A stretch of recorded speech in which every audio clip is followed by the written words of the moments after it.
네, 우리 수험생 여러분 안녕하세요. 우리 어제부터 이렇게 세 가지 테마로 시험 정리하고 있습니다.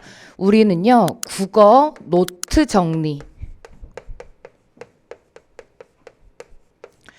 빅3 주제로 이렇게 하고 있는데요. 오늘은 시조백선 꼭 보고 가는 이유, 피트 고전 완전 정복입니다. 자, 우리 시험 문제를 어제 이렇게 기출 문제를 드렸습니다. 그래서 그 기출 문제를 통해서 오답률 베스트를 한번 이렇게 생각을 해봤었는데요. 가장 중요한 것은 어휘의 이런 문맥적 이해 처리 문제였죠. 자, 그런데 고전에 있어서 우리 수험생 여러분들께서 가장 어려워하는 부분이 바로 이 어휘입니다. 또한 고전에 있어서도 바로 그래서 오늘 우리 수험생 여러분들하고 이 고전을 어떤 식으로 또 효율적으로 이렇게 공부를 하고 갈 수 있을지 그 부분에 대해서 다시 한번 제가 조목조목 가장 시험 문제에서 꼭 여러분이 챙겨가야 하실 거 이런 것들 중심으로 가져갈 거고요. 자, 오늘은 그 두 번째 주제로 시조를 이렇게 들어갑니다. 그래서 수험생 여러분들 지금 기본 자료 드렸고요. 온라인으로 함께 하시는 분들은 카카오 아이디에서 또 이렇게 저한테 신청을 해주시면 되겠습니다. 자, 주제별 고시조로 지금 제가 백선을 이렇게 데려왔어요. 그런데 이 시조를 이해하기에 앞서서 왜 우리 이런 말씀들 하시잖아요. 세대 차이 난다. 얼마 안 되는데도 뭐 쌍둥이도 세대 차이가 난다는데 그런데 생각해 보세요. 정말 우리의 이 고전 문학은요. 몇백 년 전에 그들의 이런 이야기들이죠. 그러면 이런 것들을 이해하는데 당연히 우리가 받아들일 수 없는 전혀 무슨 말을 하고 있는 건지 감이 잡히지 않는 이런 부분들이 있을 수밖에 없단 말이에요. 그래서 오늘 수험생 여러분들 저하고 네 타임 이렇게 함께 하실 거잖아요. 그래서 저는 이 4시간의 시간 동안에 수험생 여러분들이 고전 문학을 전체적으로 이해할 수 있는 것과 함께 또한 시험 문제까지도 안전하게 또 이렇게 풀 수 있도록 이 4시간을 아주 꼼꼼하게 챙겨드릴 수 있도록 하겠습니다. 자, 그래서 고전 이해도 할 거고요. 또한 이 표현법 문제요. 여러분 이 표현법 이것만 정리되면은 사실 전체적으로 문학 현대 문학이 됐건 고전 문학이 됐건 이 문학에 있어서 여러분들이 굉장히 좀 안정감이 드실 겁니다. 그래서 어차피 사실 현대 문학 같은 경우는 좀 접근해 볼만 하시잖아요. 하지만 고전 문학은 처음 들어갈 때 말씀드린 것처럼 어휘의 처리 문제도 있고 굉장히 또 이해가 안 되는 이런 부분들도 있고 해서 혼자서 접근하기 힘든 부분이 있는데요. 제가 고전에서 가장 많이 나오는 시조를 데리고 오늘 수험생 여러분들하고 이 표현법을 또 재밌게 또 머릿속에 이제 잘 구성되어 들어갈 수 있게 이렇게 전달해 드리도록 하겠습니다. 그리고 마찬가지로 유형별 운문 문학의 80제를 이렇게 또 우리 수험생 여러분들께 제시를 해 드릴 겁니다. 자, 우리 고전의 운문, 산문 문학 전체적으로 이해할 수 있는 토대를 잡고요. 오늘의 데스 학습 목표는요. 첫 번째, 기출의 유형 분석할 겁니다. 자, 그리고 두 번째, 고전 문학 꼭 보고 가는 이론 정리. 그리고 세 번째, 주제별 고시조 백선으로 우리 수험생 여러분들과 네 타임 이렇게 좀 굉장히 알찬 시간으로 이렇게 보내려고 합니다. 자, 보충 자료 말씀드린 것처럼 네이버 카페 비상연구 그리고 카카오톡 덕콕에서 이렇게 신청을 좀 해주시고요. 자, 시조백선 꼭 보고 가는 이유입니다. 자, 그러면 우리가 가장 중요한 것은 단순하게 우리 교양 쌓으러 온 시간이 아니기 때문에 첫 번째, 적을 알고 나를 알아야 된다. 시험 문제에서 도대체 이 고전 문학이 어떤 식으로 출제가 되는지, 그런데 좁혀서 고전 문학, 넓게는 문학, 그리고 더 좁히자면 고전 운문. 하지만 전체적으로 오늘 수험생 여러분들과 함께하고 싶은 것은 문학이라고 하는 것을 이렇게 자신감 갖고 마칠 수 있게 해드리는 거. 그게 저의 목표이자 여러분의 이제 데스 포인트 목표점이 돼야 되거든요. 그래서 기출 문제 유형을 분석해 보겠습니다. 저는 5가지로 이렇게 좀 정리를 해가지고 왔어요. 자, 독해형 문학, 그리고 이론형 문학입니다. 사실 여기 앞쪽에 있는 이 운문은 살짝 이렇게 지워주셔야 되고요. 이건 독해형 문학, 이론형 문학, 문학에서 뿐만이 아니라요. 독해, 우리가 비문학이요. 비문학 독해도 마찬가지입니다. 독해형 비문학, 그리고 이론형 비문학이 있죠. 지금 시험 문제가 출제되는 유형은요. 읽어서 이해할 수 있냐 없냐라고 하는 겁니다. 거기에 어떤 부분이 더해지냐면 약간의 이제 이런 꼭 우리가 알고 가야 되는 이론이 몇 가지 것들이 더해지죠. 그래서 오늘 수험생 여러분들께 시험 문제를 풀기 위해서 꼭 필요한 것들을 한 번 들으면 잊어먹을 수 없는 이런 걸로 처리를 해서 드려야 되잖아요. 그래서 몇몇 가지 저도 숨은 치트키를 이렇게 좀 데리고 왔습니다. 자, 그래서 수험생 여러분들 먼저 첫 번째, 제가 수업 시간 중에도 항상 이렇게 강조를 해드리지만 달라지는 지금 우리의 시험을 위해서 머릿속에 정말 이렇게 기억을 좀 해주세요. 독해를 위해서는 독해형 독해, 그리고 이론형 독해가 있다.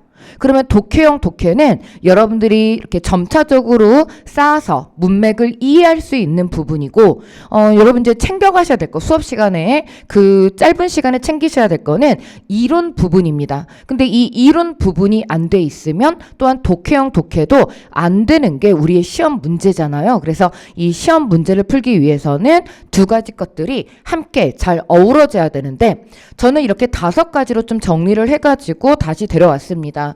국어 노트에는 이 5가지로 문학을 정리해서 이렇게 여러분들과 함께 할 건데요. 첫 번째, 유사한 화자의 정서나 태도를 고르기. 이걸로 사지선다 답지에서 가장 많이 만나보는 그 예문이 바로 시조가 됩니다.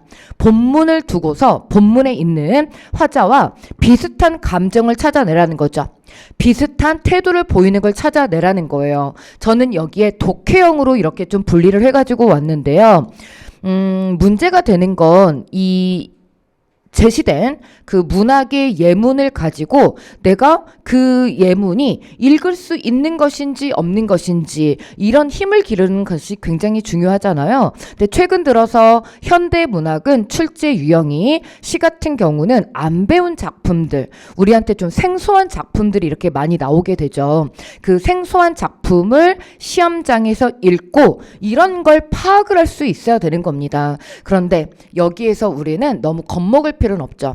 생소한 작품이 나오면 비교적 쉬운 작품이 나옵니다. 너무나 어려운 작품을 가지고 우리 수험생 여러분들께 이렇게 골머리를 쌓게 하는 게 공시국어가 아니에요. 원래 공시국어는 문학을 좋아하지 않았습니다. 잘 안 냈다는 거예요. 근데 최근 들어서 독해 문제가 많아지다 보니까 이렇게 문학 문제에 이런 그 개수가 많아지고, 그러면서 문학이 좀 더 우리 수험생 여러분들이 골머리를 앓는 이런 부분이 됐는데요. 하지만 그럴 필요 없다. 정작 시험에 나오면 현대문학 같은 경우는 까다롭지 않은 그런 난도로 읽어낼 수 있는 그런 지문이 출제가 된다. 하지만 고전은 생소한 지문보다는 알려진 작품이 나오기 때문에 정말 지엽적인 어떤 어휘 뜻 자체를 묻는 문제도 나오고, 그리고 읽을 수 없으면 접근이 안 되는 이러한 난도도 출제가 되더라라고 하는 거죠.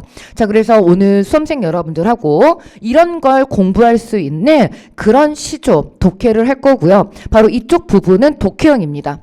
읽어서 화자가 어떤 감정을 보이는지, 어떤 태도를 보이는지 우리 수험생 여러분들이 파악하실 수 있어야 되고, 자, 그 다음 2번째입니다. 제가 여기에는 이론형 플러스 독해형이라고 데려왔는데요. 표현법입니다. 근데 이 표현법이 제시가 되면은 표현법 자체를 묻는 게 아니죠. 물론 예전 2010년대 초반의 문제를 보면은요, 밑줄 긋고 기억 부분에 대해서 어떤 표현법인지, 뭐 1, 직유, 2, 뭐 해가지고 그 표현법 자체를 찾는 것이 나오기도 했지만, 최근 들어서 여러분들 그런 문제 보신 적 있어요? 그런 단순한 지엽적인 문제 나올까요? 안 나옵니다. 안 나옵니다. 자, 그 표현법을 바탕으로 뒤쪽에서 어떠한 효과를 보이는지 이런 식으로 이제 구성이 되는 답지들 우리 많이 보셨을 겁니다.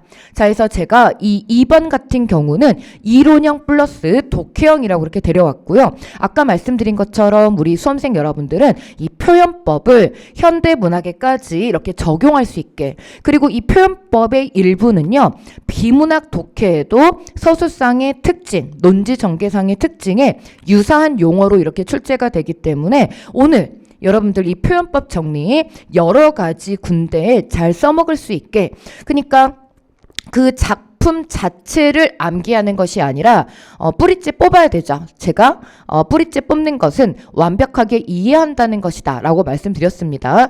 그 표현법을 이리저리 잘 써먹으실 수 있으려면 완벽한 이해를 하셔야 됩니다. 오늘 시조 백선을 통해서 우리 수험생 여러분들은 스스로죠. 제가 해드린 것에 대해서 여러분들 스스로 체화를 해가지고 갈 수 있도록 하시고요. 자, 그래서 이런 시상 전개 방식이 포함된 거, 앞쪽으로 이론, 뒤쪽으로는 그 이론, 표현법 이론에 바탕된 독해로 읽어낼 수 있는 효과 부분, 이런 답지를 풀 수 있는 준비해 주시고요. 자, 세 번째입니다. 요즘 강추 유형이죠. 사실 이쪽 부분은 방금 말씀드린 것처럼 또 현대문학에서 이렇게 나오는 경우들이 많습니다. 자, 그렇다고 해서 고전 문학의 사지선다에 죄다다 이런 부분들이 안 나오는 게 아니죠. 밑줄 긋고 기역, 니은, 디귿, 리을 밑줄 그어 놓은 부분에서 문맥을 이해해야 되는, 앞뒤 전후 문맥을 이해해야 되는 이런 내용 이해형의 문제가 나옵니다. 단연 독해형이죠. 자, 그 다음 네 번째입니다. 시어의 함축적인 이해. 자, 밑줄 그은 혹은 네모를 해 놓은 어떤 뭐 오렌지라든지, 이거는 현대신데, 자, 고전이라고 한다면은 어떤 단어, 해라든지 구름이라든지 바람이라든지 이런 시어의 함축적 이해를 하고 그리고 적용을 하는 것이 우리 시험 문제 유형이죠. 바로 독해형입니다. 라스트 5번은요. 사실 이 1, 2, 3, 4번을 총합이라고 이렇게 보시면 되겠는데요. 내재적 감상, 외재적 감상류의 감상 문제입니다. 당연히 이론으로 여러분들이 중무장이 돼야 되고요. 여기 읽어서 또 이해해서 푸셔야 되니까 저는 이론형 플러스 독해형이라고 이렇게 적었습니다.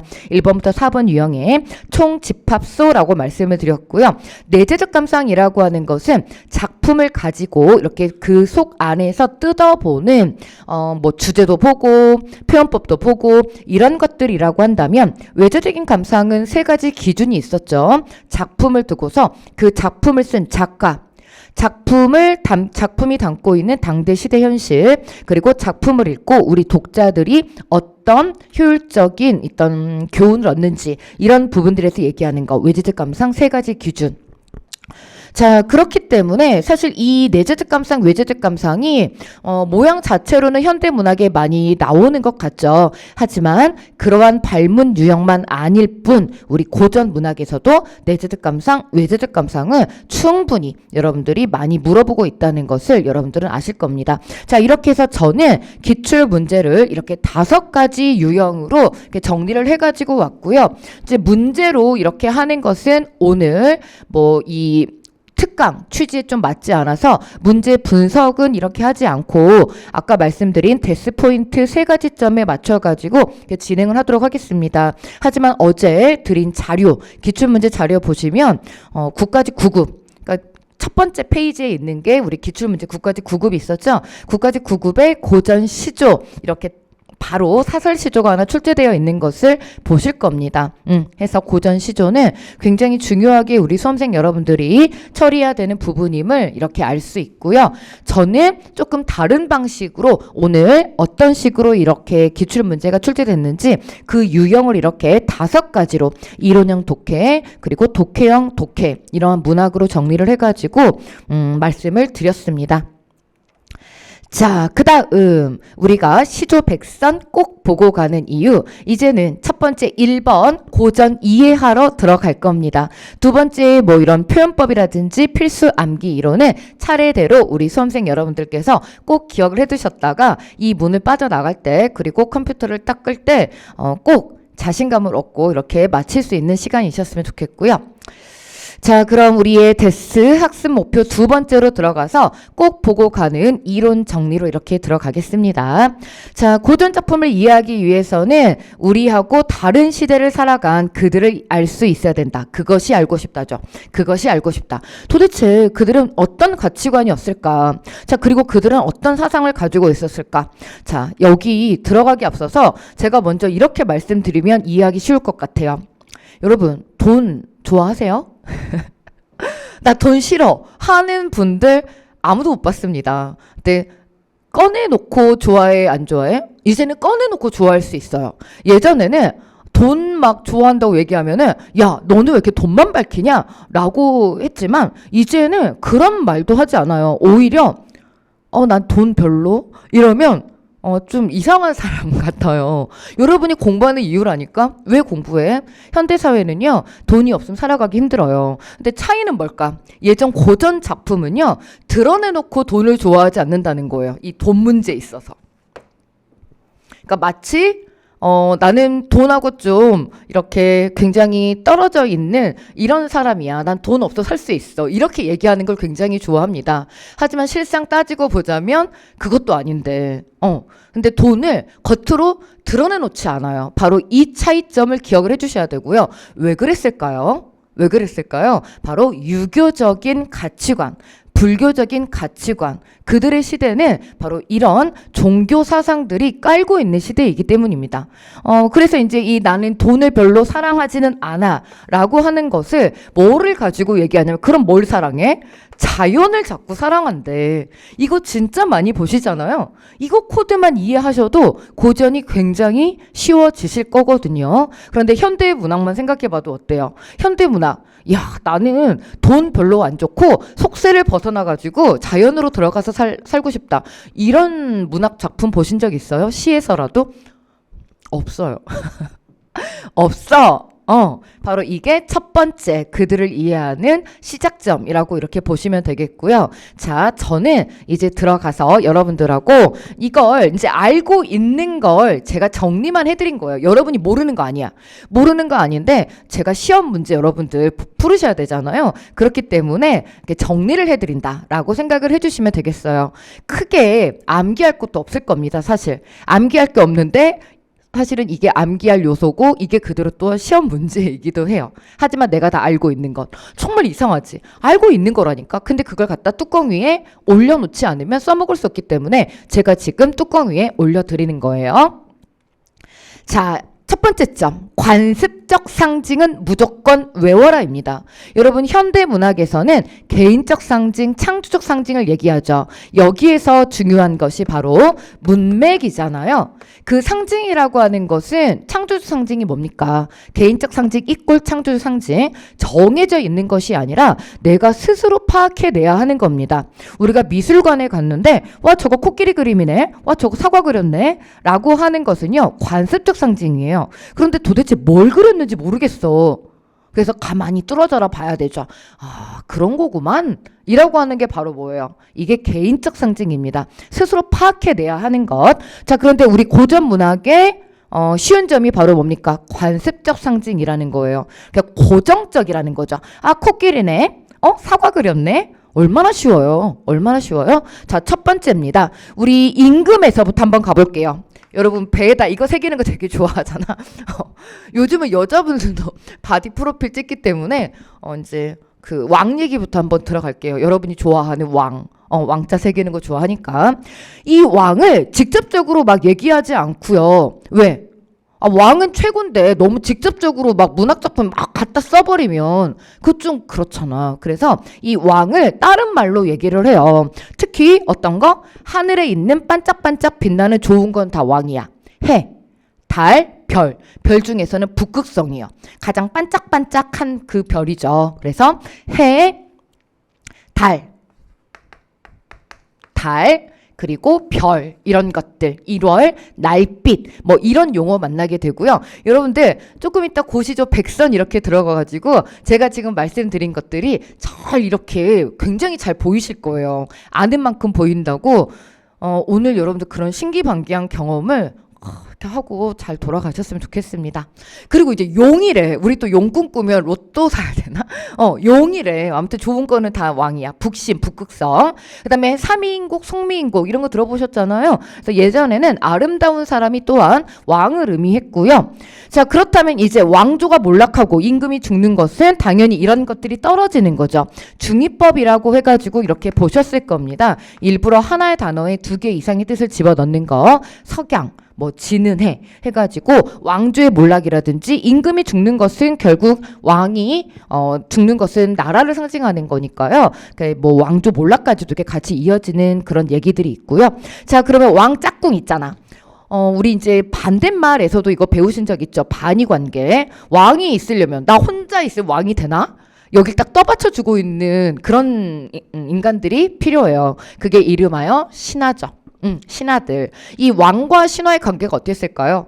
작품에서 우선 드러나는 걸로만 얘기를 하자면 군신유입니다. 굉장히 끈끈해 보이죠. 그리고 왕의 힘이 엄청 세 보이잖아. 근데 실상 그렇게 왕의 힘이 세지 않았다라고 하는 것을 여러분이 더 잘 아시더라고요. 뭐 국사 공부 막 하고 하시니까. 자, 그러면 이 신하들이 종류가 있습니다. 첫 번째, 아까 제가 말씀드린 것처럼 우리가 시험 문제에 자주 등장하는 고전 문학은요. 뭔가 좀 배울 게 있는 작품들이 나오는데요. 돈 좀 싫어하고 멀리 떨어져 가지고 벼슬하지 않으면서 임금 이렇게 생각하고 그리워하고 이런 게 좀 교훈성이 있는 그런 작품이잖아. 그래서 벼슬하지 않은 신하들, 이런 신하들이 좀 많이 나옵니다. 그래서 이름하여 이들을 뭐라 그래? 포의지사, 포의한사라고 이렇게 얘기를 하고요. 베옷을 입고 있어. 그리고 삿갓에 막 도롱이 쓰고 있어. 굉장히 소박한 모습이죠. 굉장히 소박한 모습이야. 자, 그리고 아니면 이제 뭐야? 사실 이것도 드라마인데 왜 드라마 속에서는 부자들이 항상 좀 나쁜 사람들처럼 나오잖아. 근데 실상 여러분들 옆에 있는 여러분이 부자일 수도 있고 여러분 다 나빠요? 세상에 있는 부자들이 다 나쁘던가? 그렇진 않은데 문학작품에서는 뭔가 높은 위치에 있는 그런 신하들이 좀 나쁜 놈처럼 좀 많이 그려지는 경우가 있죠. 근데 진짜 나쁜 놈들도 있기는 해. 우리 조금 이따 시조에서 만나는 신돈이 같은 그 공민왕 막 이렇게 괴롭히는 신돈 뭐 이런 사람들도 있기는 한데 신하에 이런 좀 좋은 유가 있고 나쁜 유, 간신들이 있는데 이 간신들은 구름 혹은 까마귀 뭐 이런 걸로 얘기가 됩니다. 하지만 두둥, 구름이나 까마귀 이런 아이들이 항상 나쁜 건 또 아니죠. 앞뒤전후 문맥을 봐야 되는 이런 경우들이 고전 문학에도 있기는 합니다. 자, 그리고 아래쪽에 좀 이렇게 좀 작게 좀 보이는데요. 시련이 이제 닥치죠. 여러 가지 이런 임금과 신하 사이, 그리고 임금이 대표하는 나라의 시련, 조정의 혼란, 혹은 왕위를 막 이렇게 뺏으려고 하는 이런 관계들. 왜? 어찌됐든 왕은 최고잖아요. 그러니까 이 왕자리는 늘 위태위태하단 말이죠. 나라도 또 그래요. 우리나라가 워낙에 평화를 사랑하는 그런 나라였다 보니까 주변국들에서 막 맨날 쳐들어오고 그랬잖아요. 중국도 그렇고 막 일본도 그렇고. 그래서 이런 것들이 문학 문제에서 이렇게 제시가 되는 소재들입니다. 자, 이제 두 번째 주제 한번 가보겠습니다. 제가 소개를 해드릴 분이 한 분 있어요. 여러분 한 번 들으면 또 잊어먹을 수 없는 분인데요.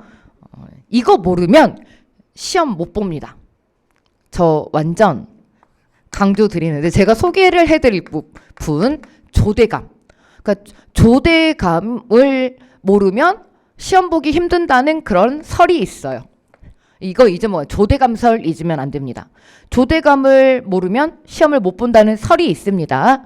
자, 우리 짧은 시는요. 특히 그 짧은 가운데 확실한 메시지를 전달해야 되죠. 메시지가 아니라 메시지를 전달을 해야 되죠. 첫 번째, 대조입니다. 차이점을 엄청 잘 보여줘요. 뭔가 시상을 전개할 때 차이점을 보여주는 거. 여러분들 조금 이따 작품에서 바로 만나고요. 두 번째 이거는 뭘 것 같아? 조대감설, 대꾸법입니다. 짝짓기. 세 번째는 뭘까요? 지금 나와 있는 감정이입입니다. 근데 사실 이 감정이입은 무얼 포함이냐면 감정이입의 상위 개념이 바로 뭐죠? 객관적 상관물.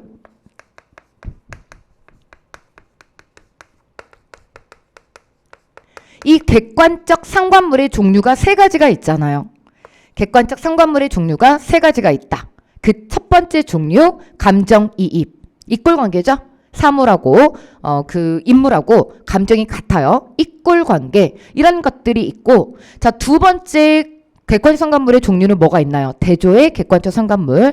자, 세 번째는 우리가 작품에서 이렇게 반영을 해서 보셔야 되는 그런 종류 세 가지 객관적 성간물이 있습니다. 자, 특히 이제 이 감정이입이 되면은 의인법 깔고 가는 거죠. 의인법 깔고 가는 거예요. 자, 네 번째입니다. 조대감을 모르면 시험을 못 본다는 이 설. 마지막 설은요, 설이법입니다.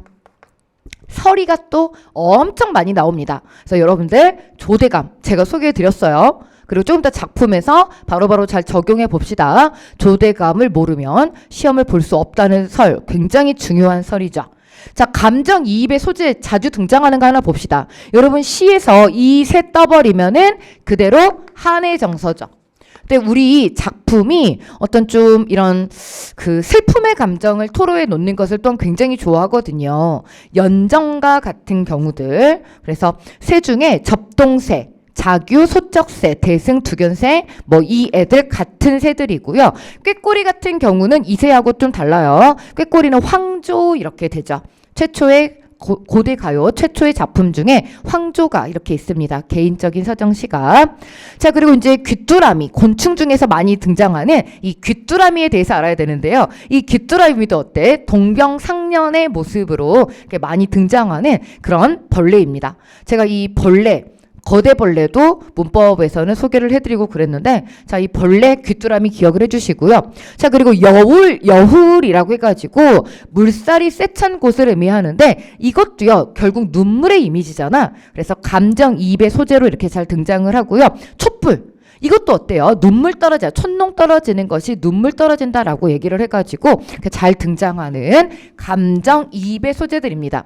제가 거짓말을 할 수 없잖아요. 오늘이 뭐 다른 날도 아니고 오늘 바로 적용을 시켜드려야 되는 거기 때문에 이제 뭐 이렇게 막 다 강조해놓고 뒤에 가면 하나도 안 나와버려. 이런 일은 절대로 있을 수 없습니다. 자, 세 번째입니다. 이거 진짜 중요하죠. 지조와 절개요. 이거 빼면 또 우리 고전 운문이 시체에 드는 거지. 지조절개 지키기. 매난국죽 있고요. 그리고 가지가 축축 늘어지는 커다란 소나무. 그 다음에 잣나무. 여러분 잣나무가요. 엄청 커요. 우리가 맛있게 먹는 그 식혜 위에 동동 떠있는 그 잣 맞습니다. 잣나무. 이것도 사철이죠. 자, 그래서 충신이나 우국지사. 나라를 걱정하는 그런 선비. 자, 네 번째 입니다. 자연인데요. 사실 그리고 이 자연에 있으면 또 따라다니는 게 이 가난이라고 하는 거거든요. 실제 가난하진 않습니다. 물론 실제 가난한 경우도 있는데 대부분 양반이면 기본적으로 나라에서 좀 이렇게 떨어지는 그런 것들이 있잖아. 그래서 실질적으로 그런 정말 가난하다라기보다는 이제 가난함에도 불구하고 나는 만족한다, 즐겁다, 안분지족, 안빈, 낙도의 주제를 이렇게 얘기하면서 좀 또 다른 의미의 가난을 이렇게 얘기를 하죠. 아무튼 그래서 자연하고 함께 좀 따라다니는 소재가 가난이긴 한데 작품 들어가서 좀 분할을 해서 볼 겁니다. 여러분 지금 나오고 있는 이런 얘기들이 절대 어려운 얘기들이 아니지. 자, 강호, 강과 호수, 그 다음에 청산, 푸른 산, 흐르는 물, 맑은 바람, 밝은 달, 그 다음에 강산 좋은 경치. 자, 이것들과 함께 자연이 그냥 있으면 뭐합니까? 이걸 즐길 수 있어야 되죠. 자연을 즐기는 것을 풍류라고 얘기를 하는데요. 이 풍류에 빠지지 않고 따라다니는 게 바로 뭐냐면 술, 알코올, 술, 그 다음 노래, 악기, 검은고 많이 나오죠. 그 다음에 맨날 또 낚시한대. 여러분 어부사시사 같은 거 있잖아. 근데 그때 이 낚는 것은 뭐예요? 진짜 고기를 낚아가지고 먹으려는 게 아니라요. 세월을 낚는 겁니다. 띵까 띵까 하는 거죠. 띵까 띵까 하는 거예요. 그리고 시를 읊조리고요. 여러분 이렇게 살고 싶어? 사실 요즘 현대사회는 이렇게 살아도 재밌으려나? 근데 우리 고전 문학에 이런 모습들이 나오죠. 그럼 어때? 당연히 나는 별로 돈을 좋아하지 않아. 나는 이렇게 속세에서 떨어져 나와가지고 이렇게 맑은 바람에서 함께 있으니까 너무 행복해. 라고 이렇게 얘기를 하니까 뭐 이런 것들이 이제 뭐 다 나옵니다. 자, 그리고 또 하나 자연 대 속세인데요. 자연은 어때? 영원 불변해. 그런데 우리 속세 같은 경우는 그거의 반대적인 모습을 보이죠. 어떤 모습인데요? 가변성. 그리고 유한성 이런 걸 보이게 됩니다.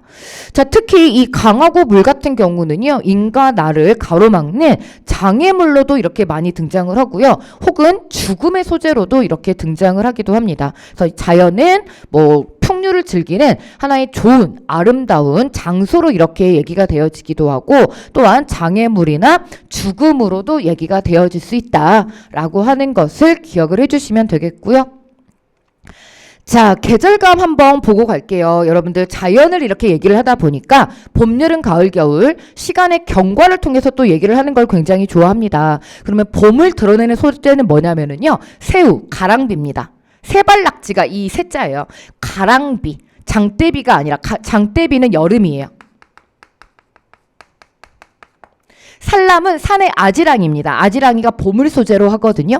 여러분 이런 거 알아두셔야 되는 이유가 뭐냐면은요, 답지에서는 이런 직접적인 이 단어를 들지 않고 어떤 뭐 계절감을 드러내는 소재를 활용하여 이런 식으로 나오잖아. 그럼 우리가 그 본문에서 계절감을 드러내는 소재가 뭐라는 거지? 라고 하는 걸 파악하실 수 있어야 되잖아요. 그래서 이런 것들을 아하, 계절감을 드러내는 소재였지 라고 이렇게 기억을 해두실 필요가 있죠. 자, 그리고 꾀꼬리. 여러분 봄의 바람은 동풍 혹은 화풍이라고 얘기를 하죠. 따뜻한 바람을 얘기를 해요. 자, 여름 이제 뭐가 필요할까요? 쨍쨍 햇빛이 내리쬐네. 그러니까 나무 그늘이 필요하죠. 녹음, 수음, 나무 그늘을 의미합니다. 그리고 장대비. 자, 세 번째 이제 가을로 갑니다. 여러분 우리 이제 한철 여름 또 지나고 나면 가을이 오잖아요. 근데 가을이 되면 이상하게 그렇더라. 우리 인간치고 이 가을이 가을 알이 한 번도 안 해본 우리 인간들 있을까요? 그러니까 우리 다 20살 이상이잖아. 가을 되면 왠지 마음이 좀 적적하기도 하고, 근데 이 적적한 마음을 도와주는 아이, 아까 그 감정이입의 그 아이, 귀뚜라미입니다. 같이 울어줘. 같이 밤에 울어준단 말이에요.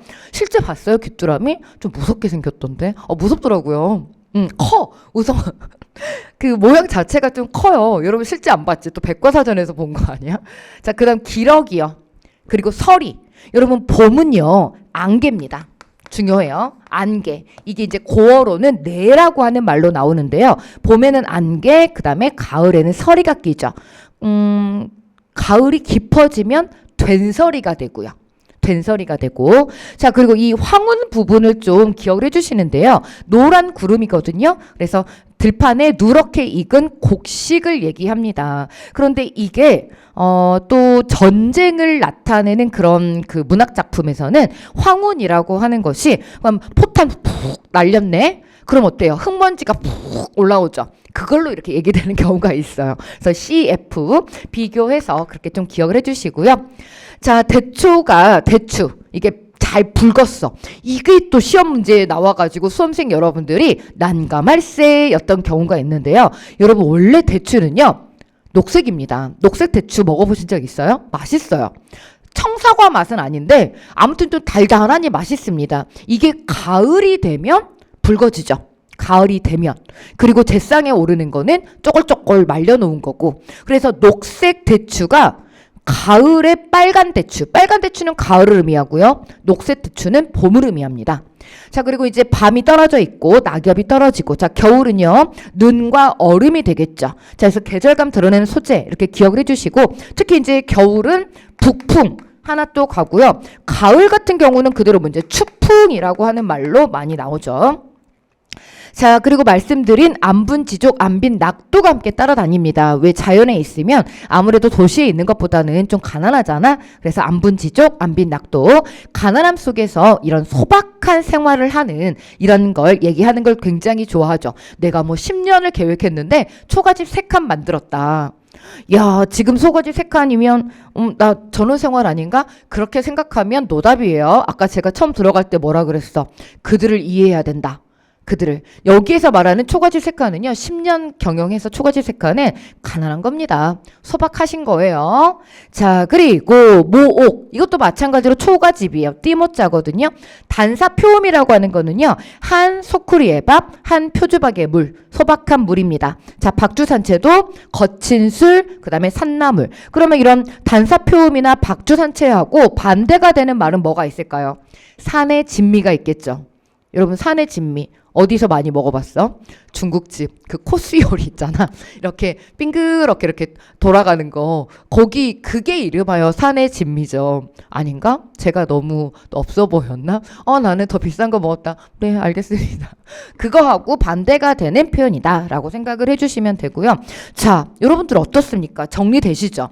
이런 것들 한 번도 안 본 거 아니잖아. 다 얘기한 건데 이게 내 머릿속에 뚜껑이로 올려져 있지 않다 뿐이지 사실 그렇게 적을 것도 없어. 여러분이 정리를 한다 이렇게 생각을 하시면 되고, 이런 것들에 대해서 제가 다 정리해서 자료를 이렇게 제시를 해드리잖아요.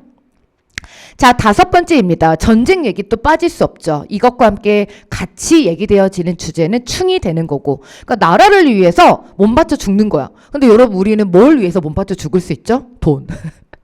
나라를 위해서 죽으라면 못 죽지만 돈 위해서. 그러니까 내가 예를 들어서 뭐 돈을 얻다가 뭐 이렇게 했는데 돈 때문에 지금 너무 속상하다. 그럼 막 죽고 싶어.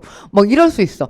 저 사실 예를 막 20대 때 막 전세 사기도 당해보고 그럼 근데 잘 딛고 일어난 것 같은데, 근데 우리 나라를 위해서, 옛날 근데 뭐예요? 나라를 위해서다. 나라를 위해서 전쟁의 상황. 그래서 아까 말씀드린 황운, 그 다음 관산, 접경지역, 혹은 만리 변성, 그 다음에 장군님들 호탕한 기상 보여주셔야 되죠. 그러니까 뭐 칼내기, 용천설악, 그 다음에 이제 잘 드는 칼, 그리고 말, 노기상제, 좋은 말들입니다. 자, 그리고 오랑캐들을 엄청 욕해요. 우리가 일본하고요, 중국을 미워한 지는 얼마나 됐을까요? 이 역사가 짧지 않아.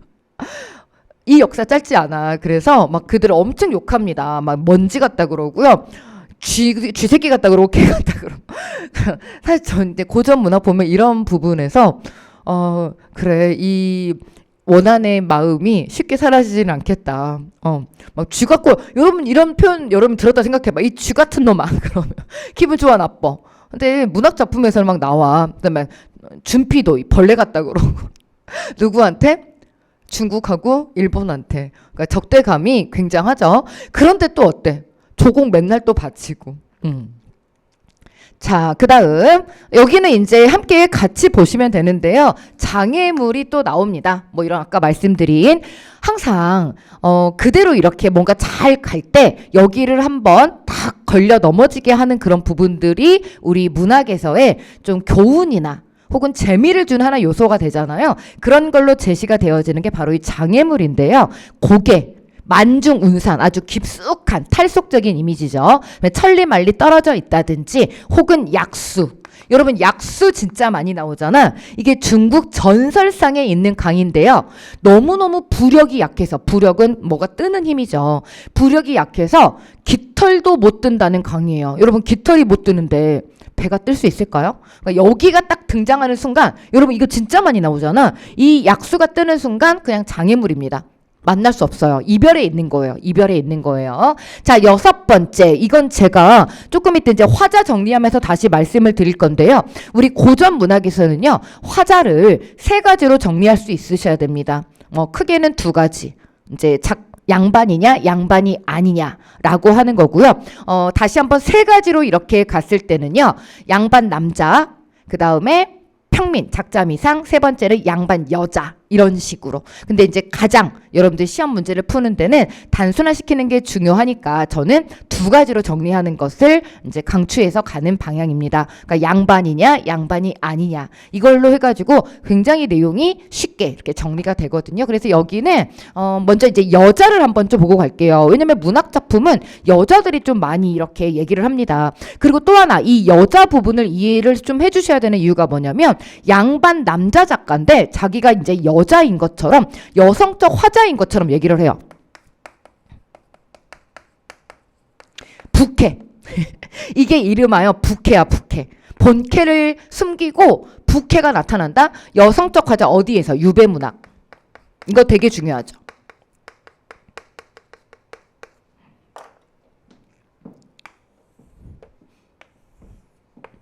유배문학에서 이름하여 부캐로 나타난다. 보조 캐릭터. 그러니까 왜냐면 우리가 이제 본캐는 내버려 두고 왜 부캐를 써, 여러분들? 뭔가 나를 숨기고 싶겠죠. 뭔가 부끄러워? 뭐 그런 거야. 그래서 이 유배는 진짜 우리가 고전 문학에서 굉장히 중요하게 많이 나오는 그 작품 유형이잖아요. 여기에서 사랑과 이별을 했을 때 이별의 대상은 바로 왕인데요. 이때 왕은 남자겠죠.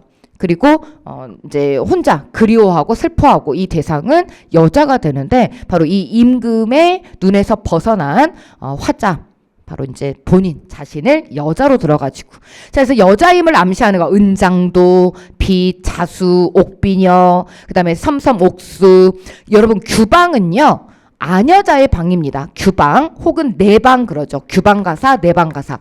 규방이나 내방은 아무래도 여자의 방은 안쪽에 있잖아. 그래서 이건 여자의 방이고요. 북쪽과 관련되는 말 있죠. 북창이라든지. 이런 것들은 남자를 얘기하죠. 자, 서창, 여자 방에 있는 창문. 방금 말씀드린 북창. 이거는 선비방에 있는 창.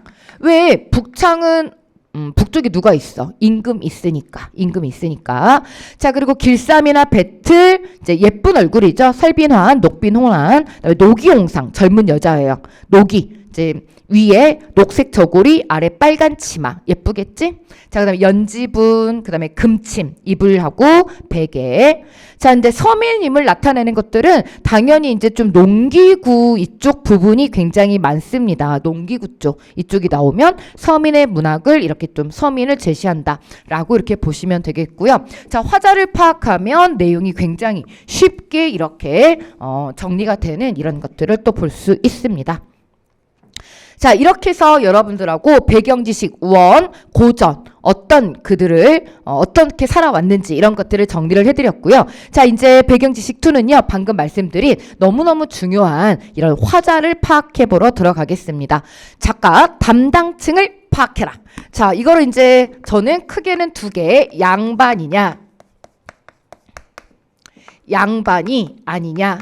먼저 이렇게 2가지로 보면 되는데 이 양반 중에서도 양반 남자 그리고 양반이 아닌 거는 여기에 사실 뭐가 포함돼서 얘기를 할 수 있냐면 양반 여자하고 이제 양반이 아닌 모든 이런 것들을 함께 얘기를 해볼 수 있어요. 사실 이 양반이 아닌 이쪽들은요 작자 미상으로 이렇게 얘기가 되어지는 거죠. 작자 미상은 죄다 이제 평민이 되는 거예요. 그러면 이 양반 남자는 여기다 두고서 양반 여자는 왜 이쪽에 있냐?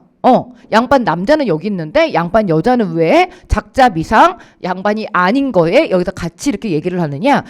시적 경향이 같아요. 시적 경향이.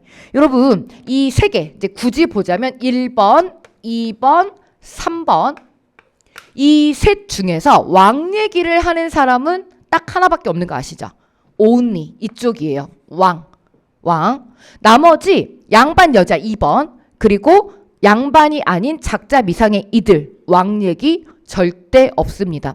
사실 시험 문제 굉장히 많이 출제되는 부분은요. 1번의 왕이거나 혹은 작자 미상의 기녀들의 시조가 굉장히 많이 나오죠. 기녀들의 시조. 자, 그래서 이 작자 담당층을 이렇게 구분을 해서 보는 것은 굉장히 중요해요. 왜냐하면 첫 번째 이렇게 나뉘어지니까 왕 얘기를 하느냐, 왕 얘기를 안 하느냐, 왕 얘기를 하느냐, 안 하느냐. 그러니까 사랑과 이별로 굉장히 많이 나오는데 그 사랑과 이별에서 무조건 여러분이 딱 나눠서 생각하시면 되죠. 양반 남자 작가가 얘기하는 님은 무조건 왕. 서경덕만 제시하고 서경덕의 그녀 황진이가 있기 때문에 나머지는 죄다 다 왕입니다. 나머지는 죄다 다. 그런데 양반 여자 절대 왕 얘기 안 합니다. 왜? 옛날 시대에 사실 제일 불쌍한 계층이 여기가 아닐까요? 왜? 그나마 평민들은요 맘대로라도 살지. 자기 감정도 표출하고. 근데 여기는 남편이 바람을 피워도 그것도 티내면 안 돼. 질투하면 안 되잖아. 정말 답답한 삶을 안타까운 삶을 살다 간 이 양반 여자 그리고 평민들 같이 주제가 비슷한 주제로 가는 경우들이 많습니다. 이렇게 해가지고 제가 한번 정리 들어가 볼게요. 자, 첫 번째 양반 사대부 이들은 실명이 이렇게 드러나죠. 실명이 드러나고요. 주로 이제 유교적인 얘기를 많이 해요. 연군지정. 맨날 임금 그립대, 나라 걱정한대. 그래서 이런 것들을 지주절개와 함께 얘기를 하고요. 자, 이제 뭐 이 양반 사대부의 양반의 모습은 은둔지사 살림처사로 많이 등장을 하죠. 속세에서 떨어져 나와 있는 그런 모습. 혹은 선비. 선비도 벼슬하지 않은 지식인이잖아. 그래서 이런 모습으로 많이 나와요. 당연히 실명이죠. 그리고 맨날 자연을 친구처럼 생각을 한대. 내 친구는 다른 게 아니라 그러니까 사랑하는 여자도 아니야. 사랑하는 여자도 아니고 맨날 자연만 사랑한대. 그래서 자연을 사랑하는 경지가 뭐야? 무욕의 경지죠. 무욕의 경지. 자, 세 번째 이제 장군님들. 양반 중에서 이제 장군님들. 자, 전쟁의 상황. 호탕한 기상 이렇게 나타나고요. 자, 이제 4번, 5번 이 작품들이 요즘에 출제가 많이 되죠. 서민이나 민중들, 그다음에 기생이나 여인들. 그러니까 이 여인은 여기 포함입니다. 사실 양반 여자들의 작품 얼마 안 되거든요. 양반 여자들의 작품 얼마 안 되니까.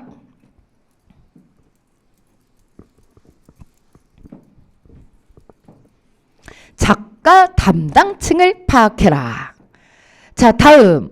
너무너무 중요한 바로 이 비판과 풍자 정신에 양반 사대부는 뭘 풍자할까요? 여러분, 이 풍자 문학이라고 하는 것이 평민들만이 아닙니다. 양반들도 이렇게 함께 했는데요. 양반들은 어떤 걸 풍자했냐면 탐관 오리에 대한 풍자, 이재현의 사리화라든지 정약용의 탐진초녀라고 하는 한시가 있고요. 자, 두 번째, 서민들은 어떤 걸 풍자를 했을까요? 관리와 세태풍자. 그 관리 탐관오리들, 그다음에 세태풍자. 아, 이 세상 못 살겠다. 못 먹고 이렇게 못 먹고 못 살겠다. 그러니까 제대로 내가 먹는 것도 아니고 제대로 입는 것도 아니고 나 정말 살기 싫어. 뭐 이런 것들이 주로 이제 사설 시조에 굉장히 많이 잘 드러나 있고요. 여자들은 그러면 뭘 또 풍자하고 싶어 했을까요? 봉건적 가부장제도.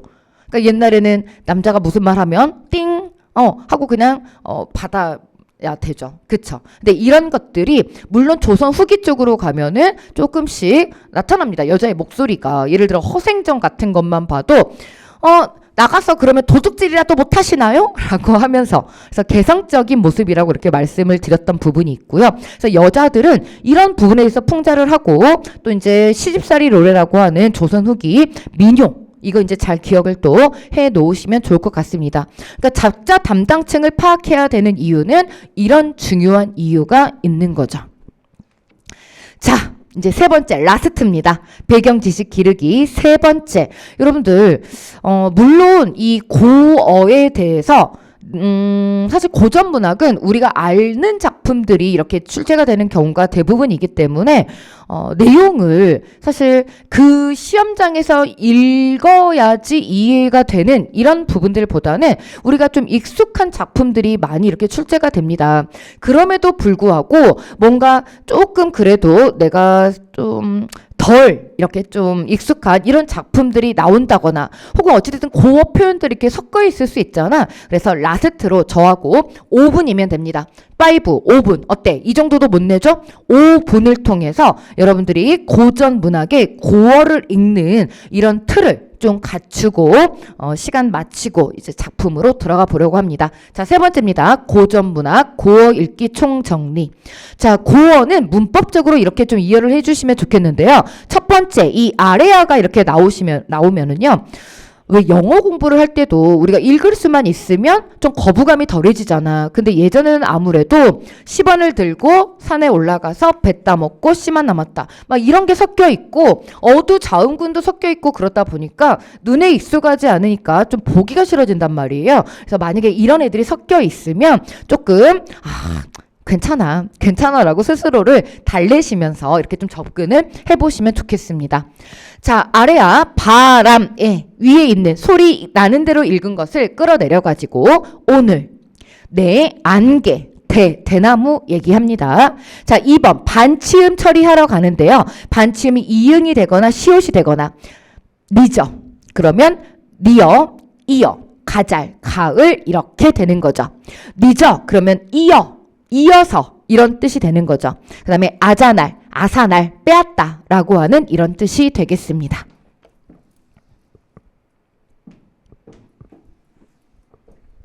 그치. 예전에는 이런 글씨 모양이 있었다라고 하는 거예요. 그런데 왜 있었을까?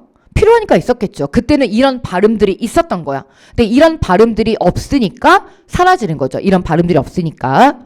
자, 세 번째입니다. 순경은 비읍이라고 하는 아이들. 더워, 추워, 더워, 추워, 셔발, 서울. 자, 4번 겹자음, 된소리. 우리 현대국어에서는 어두자음군 없지요. 받침에만 겹받침 11개 있고요. 뒤에 자음을 된소리로 읽어내시면 됩니다. 또 나무뿐. 자, 5번 갑니다. 강화현상. 그러니까 예전에는 된소리나 거센소리를 좀 지양된 이런 표현들이 많았단 말이에요. 그래서 분명하게 읽어주시면 돼요. 불휘, 뿌리, 꽃, 씻다. 자, 2번 코, 칼, 시키다. 이렇게 강화를 해서 읽어주시면 되겠습니다. 자, 6번째입니다. 국의 음화가 적용이 안 된 표현들이 나오죠. 디귿이나 티읕이 살아있으면 물론 이 국의 음화가 현대 국어하고 좀 달라요. 현대 국어는 이모음하고만 관련이 있잖아. 근데 고전에서는 디귿이나 티읕이 있으면 다 지읒이나 치읓으로 바꿔 읽으시면 됩니다. 지다, 천지, 부처. 자, 7번입니다. 단모음 시켜서 읽으시면 됩니다. 그래서 사공, 섬, 소, 먼저, 좋다. 자, 그 다음 8번입니다. 원순 모음화. 원순 모음에는 우 계열이 있죠. 해서 물불풀, 물불풀 되어 있는 것을 물불풀 해서 이렇게 읽어주시면 되죠. 자, 두음법칙 중 적용하시면 됩니다. 현대국어는 한자하고만 관련이 있지만 고전에서는요. 니은이나 리을이 첫음에 있으면 다 이렇게 두음법칙을 잘 적용해서 읽어주시면 됩니다. 노인, 이르다, 이웃. 자, 10번입니다. 중세와 군대 국어는 소리나는 대로 이렇게 표현이 되어 있기 때문에 분철 끊어서 읽어주시면 됩니다. 꽃이, 놈이, 리물. 외다할 이, 이때 리라고 하는 것을 외다할 이 해서 이는 사람을 의미하게 되겠습니다. 자, 오늘 바로바로 이 모든 것들 배경지식 1, 2, 3번이 다 적용이 될 거거든요. 하지만 이 11번, 10번까지는 그냥 저하고 이렇게 흐름을 보시면 되는데 라스트 11번은 암기입니다. 이건 좀 암기를 해주세요. 같이 암기합시다. 지금 1분이면 끝. 암기하고 쉽시다. 자, 첫 번째 11번에 같이 되어 있으면은 위에 있는 거 끌어내려서 같이, 뭐뭐 같이, 뭐뭐처럼 같이. 자, 두 번째 고저는 고자라고 그랬죠. 원트. 뭐뭐 고저, 드리고저, 드리길 원합니다. 고저, 고자. 자, 리을 샤라하고 샤라가 있잖아요. 누워 샤라, 누웠구나. 근데 누울 샤라, 누울까 두렵다. 이렇게 되는 거죠. 그래서 리을 샤라와 샤라를 구분하십니다. 샤라는 뭐뭐구나라고 하는 감탄형 종결어미. 자, 뭐뭐 니 있고 아까 제가 소개해드린 조대감 모르면 안 된다고 그랬죠? 조대감설. 자, 그래서 서리법이 이 표현으로 나오죠. 뭐뭐 니 있고, 뭐뭐 니 있고, 뭐뭐입니까? 뭐뭐 합니까? 이렇게 되어 있는 거. 뭐뭐 다오라. 뭐 하는 빛 다오라. 뭐 벼랑에 버린 빛 다오라. 빛 같구나. 빛 같구나. 뭐뭐처럼 뭐뭐 같이. 사실 자기 생각 얘기할 때는 저 그 영화 봤는데 재밌는 것 같습니다. 이거 비문법적인 거잖아요. 자기 생각 얘기하는데 뭐 같긴 당당하게 얘기해. 재밌습니다. 하지만 우리 문학에는 특히 뭐 빗대어가지고 이렇게 얘기하는 걸 굉장히 좋아합니다. 뭐뭐 같다 라고 하는 표현들 많이 나오죠. 그다음에 뭐뭐 다려, 꽃 다려, 꽃에게. 근데 이제 그때는 사실 엄격한 거는 꽃에라고 해야 되죠. 꽃에게. 네, 워낙 이제 의인화된 문학이니까 의인화된 표현으로 많이 나오니까 저는 꽃다려, 그다음에 꽃에게라고 이렇게 표현을 한 것이지 현대 문법으로 보자면 꽃채라고 해야 되죠. 자, 그다음에 이 주격조사 이철이요. 주격조사 이철이 이거 하나만 좀 얘기를 할게요. 예전에는 그러니까 16세기 이전에는 주격조사가 이 하나밖에 없었죠. 제로 주격. 자, 받침이 있을 때는 이를 쓴다 그랬죠. 그래서 말쌈, 그 다음에 아까도 나온 부태라고 한다면 부처가, 그 다음에 불휘 깊은 남간, 불휘. 이렇게 이로 끝나면 제로 주격 해서 가가 언제 나와? 16세기 중반 이후에 가서 나온단 말이에요. 그래서 이 주격조사를 잘 여러분들이 부려서 해석을 도와서 해주시면 되겠습니다. 자, 이렇게 해서 우리 수험생 여러분들하고 먼저 1교시 OT와 함께 고전 문학 어떻게 할 것인가. 우리가 지금 고전 완전 정복을 해야 되는 이유를 이렇게 말씀을 드리면서 시조백선 꼭 보고 가기 전에 여러분들하고 함께 고전을 이해하기 위한 배경 지식을 1번 2번, 3번으로 이렇게 나누어서 함께 했습니다. 여기 부분을 제가 우리 수험생 여러분들하고 빠르게 이렇게 갈 수 있는 이유는 우리는 20년 이상 다 한국에 살아왔고 그리고 그동안 여러분들은 수업 시간을 통해서 이런 내용들을 다 학습해왔고 이게 점검의 수준에서 우리 수험생 여러분들하고 머리 위, 뚜껑 위로 여러분이 이미 가지고 있는 내용들을 끌어올리기 위한 그런 수단으로 쓰고 있는 것이기 때문에 제가 간략하게 여러분들한테 소개를 드렸는데요. 간략하지만 그 효과는 막강하죠. 간략하지만 그 효과는 막강하다. 그래서 잘 기억하셔가지고 그 기억은 바로 2교시로 이어집니다. 직접적으로 작품에 가가지고 적용을 해가면서 1교시에 보았던 모든 것들을 여러분 걸로 완벽하게 체화를 해주시면 되겠습니다. 네, 우리 시조백선 꼭 보고 가는 이유, 고전 완전 정보 더 폭넓게 우리 수험생 여러분들께는 문학 완전 정보, 더 나아가서 독해 완전 정보, 여러분들 독해 하실 수 있는 제가 어제 어휘에서도 강조드린 문맥 훈련 해주시고요. 또 하나 우리의 오늘의 데스 포인트는요, 표현법입니다. 그래서 제가 전체적으로 작품에서 표현법 딱딱 찍고 가면서 문맥으로 이해할 수 있도록 이렇게 이어드릴 테니까 이 두 부분에 포인트 맞춰가지고 각 작품들을 정리해 주셨으면 좋겠습니다. 너무 많이 쓰실 건 없습니다. 왜냐면 제가 자세하게 해석 다 해두었고요. 그리고 주제, 정리, 뭐 성격 이런 내용들 필수 정리를 해드렸으니까 시험의 경향은 세세한 어떤 지엽적인 정보보다 이 두 가지입니다. 이론이 약간 더해질 건데요. 제가 오늘 그 부분들까지도 같이 이어서 정리해 드릴 거니까 여러분의 큰 틀은 여기에 두시기 바랍니다. 세세하게 보지 말고 넓고 크게 보면서 지엽적인 챙겨야 될 것들 챙겨 넣기. 자, 시조백선 고전 완전 정복 나아가서 현대와 고전 운문과 산문의 완전 정복. 자, 우리 데스 학습 포인트 꼭 기억하십니다. 주제별 고시조입니다. 주제별. 제가 드린 자료에는 9개의 헤드 부분에 빵빵 뚫려 있습니다. 여기 부분의 주제를 좀 챙겨 주시는 것. 자, 주제별 고시조다 라고 하는 걸 기억을 해주시고요. 우리는 첫 번째 페이지 구름이 무심탄에서부터 들어가겠습니다. 자, 구름이 무심탄이 나왔네요. 아까 우리 배경지식 기르기에서 말씀드린 임금과 신하의 가장 나쁜 예, 임금과 신하의 가장 나쁜 예부터 들어갑니다. 자, 제가 이것과 함께 여러분들께 제시해드리고 싶은 게 뭐냐면 긍부예요. 조대감설. 대조 굉장히 좋아한다 그랬잖아. 문학은 짧아. 특히 시 굉장히 짧잖아요. 그런데 여기에서 강한 메시지를 전달하고 싶네. 그래서 뭘 얘기하는 거 좋아하냐면 긍부로 가는 걸 되게 좋아합니다. 시어도요. 딱 보면 뭔가 직접적으로 티가 나는 거 있죠. 나 너 좋아. 나 너 싫어. 마치 5세 아이처럼 뭔가 이렇게 직접적으로 드러내놓는 걸 굉장히 좋아하는데요. 자, 첫 번째 헤드에 한번 적어주십니다. 우국과 연군.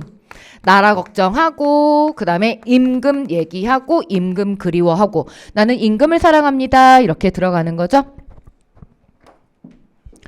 구름이 무심탄. 여러분 구름이 욕심이 없다는 말이 아마도 허랑 거짓말 같다.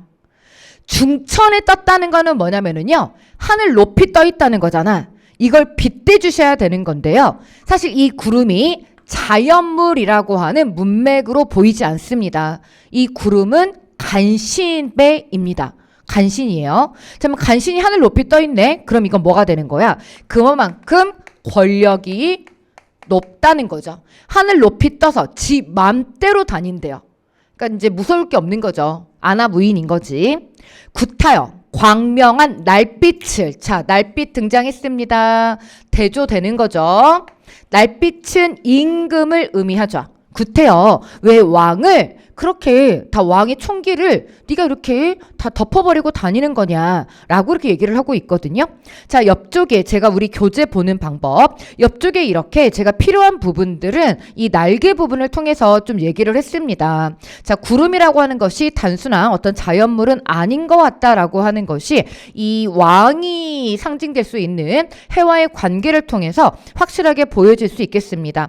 자, 첫 번째 여기 부분에서 우리 수험생 여러분들께서 꼭 챙겨 가셔야 될 거는 바로 간신, 신돈의 횡포를 풍자하고 있다는 거고요. 자연물을 통해서 자연물을 통해서 우리 이 군신의 관계를 보여주고 있는 대표적인 시조이다라고 이렇게 기억을 해주시면 되겠습니다. 고려의 끝에서 세 번째 왕, 바로 공민왕과의 이런 관계가 되고요. 나라가 끝나가고 있습니다. 그래서 특히 또 우리 고려 말로 해가지고 굉장히 중요한 주제로 보여지는 맥수지탄 뒤쪽으로 나오거든요. 이건 이제 맥수지탄은 아니죠. 맥수지탄은 아닙니다. 망한 나라에 대한 한탄으로 이렇게 이어져 가게 되는데 이것도 이제 고려의 거의 마지막 쪽으로 가는 거지. 고려의 끝에서 세 번째 왕 공민왕과의 이런 관계를 얘기를 하는 거고요. 자, 다음으로 두 번째 너무너무 중요한 시가 나왔습니다. 너무너무 중요한 시 백설이 자자진. 여러분 딱 봐도 여러분이 여기에서 챙겨야 될 것이 뭔가 이 눈 중요할 것 같다. 자, 구름도 뭔가 중요할 것 같다. 매화가 나왔네. 석양이 있네. 물어볼 거 진짜 많지. 그러니까 시험이 좋아하는 겁니다.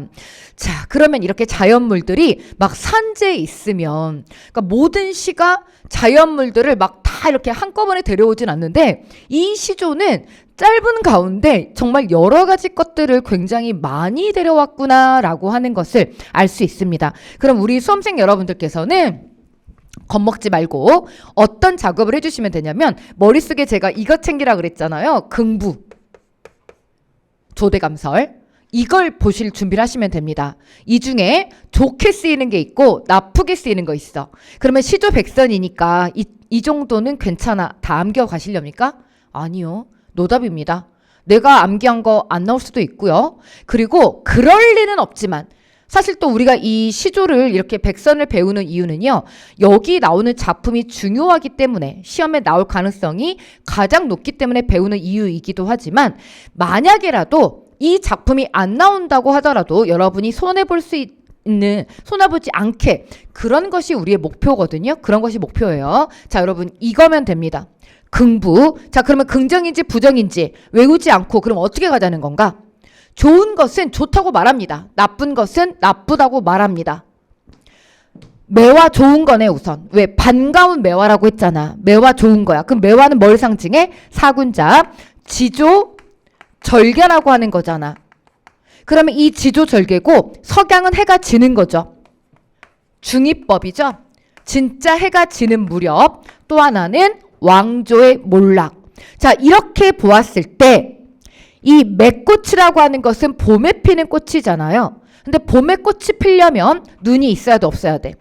눈이 좀 없는 게 좋겠죠. 이 백설이 좋은 게 아니야. 더 구체적으로 들어가자면 이 백설이라고 하는 것은 조선의 신흥 세력을 의미합니다.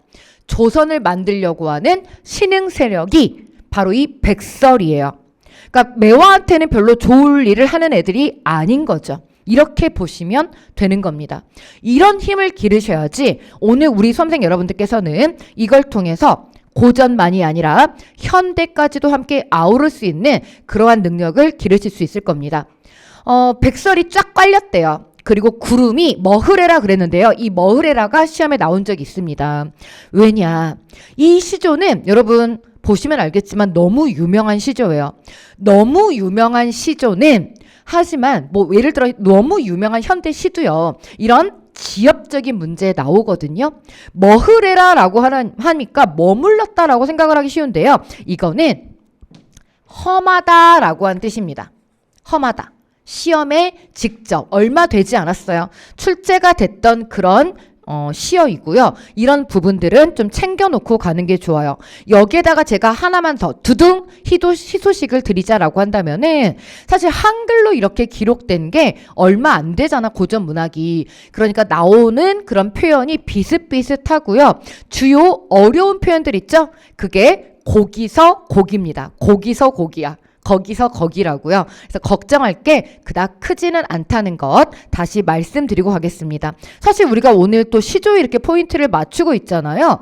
다른 중요한 문학 작품들도 많이 보잖아. 고대가요, 향가, 고려가요, 경기체가, 가사 이런 것들도 다 우리가 중요 작품들을 보기 때문에 여러분들은 정말 염려하지 않으셔도 됩니다. 자, 그러니까 조선의 신흥 세력이 쫙 깔려 있는 그곳에 구름이 험하구나. 그럼 구름이 뭐겠어? 바로 또 이 왕을 고려를 힘들게 하는 그런 걸 상징을 할 겁니다. 바로 당시에 그런 시대적인 상황을 볼 수 있겠네요. 구름은 해를 가린다라고 이렇게 하는 걸 봤을 때 이 구름은 좋은 것이 아니구나. 그러니까 마이너스 플러스. 반가운 매화는 어느 곳에 피어 있는가? 니은고 했고요. 자, 석양입니다. 해가 질 무렵 이렇게 나라가 망해가는 이 시기 혼자 서가지고 나는 갈 곳을 모르겠다라고 이렇게 얘기를 하고 있습니다. 이색 고려 말에 이렇게 사문 중에 한 사람이다 라고 이렇게 얘기를 하고 있고요. 여기 표현법에서 너무너무 중요한 것은 자연물을 통해서 우이적이라고 그러죠. 이 용어 답지에 굉장히 잘 나옵니다. 직접 말하지 않고 돌려서 말하고 있다. 자연물을 통해서 돌려서 말하고 있다 라고 하는 거고요. 이 글을 전체적으로 여러분 한자 성어 맥수지탄을 기억을 해주시고요. 첫 번째 맥수지탄 꼭 기억을 해주시고 두 번째 풍자 기억을 해주시면 되겠습니다. 이 풍자가 가장 잘 드러나 있는 곳은 초장이죠. 초장에서 풍자가 굉장히 잘 드러나 있어요. 이 글 전체에서 가장 중요한 수사법은 바로 이 풍자 그리고 백설이꼴, 구름이꼴, 매화이꼴, 석양이꼴 비유법입니다. 은유라고 하는 비유법. 풍자와 은유를 꼭 데려가 주세요. 자, 두 번째 작품 클리어 됐나요? 네, 두 번째 작품 클리어하고 다음으로 가겠습니다.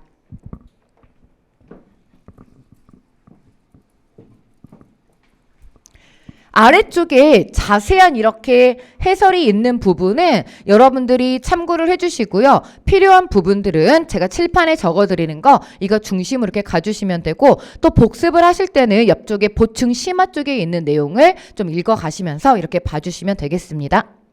자, 세 번째 이번에 또 중요 작품으로는 흥망이 유수하니 지금 위쪽 헤드에 또 이렇게 좀 첫 구가 이렇게 들어가 있잖아. 시조는 따로 제목이 없어요. 처음에 있는 첫 구가 제목이 되죠.